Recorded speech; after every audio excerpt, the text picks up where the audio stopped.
মন্দিৰত এটা গৰুৰ মাথা কোনোবাই ৰাখি থৈ যায়।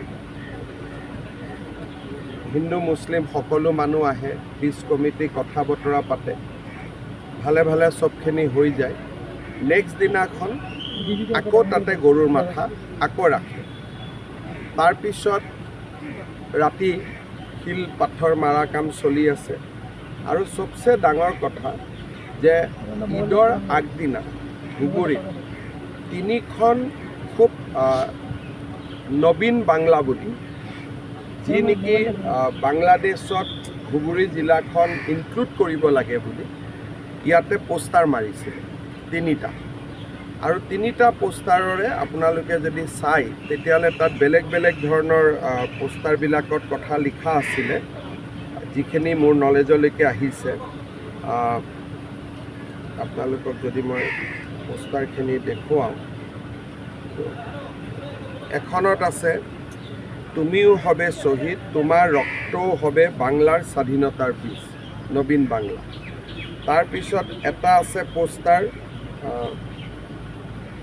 আমৰা মুক্তি চাই, আমৰা স্বাধীনতা চাই, বাংলাৰ মাটি স্বাধীন কৰব ইনশাআল্লাহ, জয় বাংলা, জয় ইসলাম, জনতাৰ বাহিনী।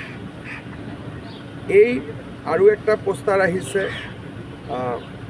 ইয়াতো নবীন বাংলাদেশ, নিউ বাংলাদেশ বুলি কিছুমান আৰ্মিৰ সিগনেল ইয়াতে লিখি থৈ গৈছে। তাৰমানে ধুবুৰীত অশান্তি কৰিবৰ কাৰণে এটা কমিউনেল শক্তি এটা ইয়াত এক্টিভ হৈছে। বিষয়টো গম পাই মই আজি ধুবুৰীলৈ আহিছোঁ।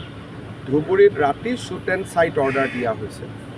যোনে শিল মাৰিব, পুলিচে ডাউট কৰিলে তাক গুলি মাৰিব, কোনো কথা নাই। আজি আমি গভৰ্ণমেণ্টৰ পৰা, মই গুৱাহাটীৰ পৰা গৈয়ে shoot and sight order issue কৰি আছোঁ। ৰেপিড একশ্যন ফ'ৰ্চ CRP ইয়াত আহিব। আৰু ধুবুৰীত যিমান ক্ৰিমিনেল আছে, যাৰ ওপৰত নন বেইলেবল ৱাৰেণ্ট আছে, যি আছে, আমি সকলোকে এৰেষ্ট কৰিবৰ কাৰণে SP কৈছোঁ। ছিনিয়ৰ অফিচাৰ সকলো ইয়াত আহিব। যোনে আইন শৃংখলা হাতত লৈছে তাক আমি কঠোৰ হাতেৰে দমন কৰিম।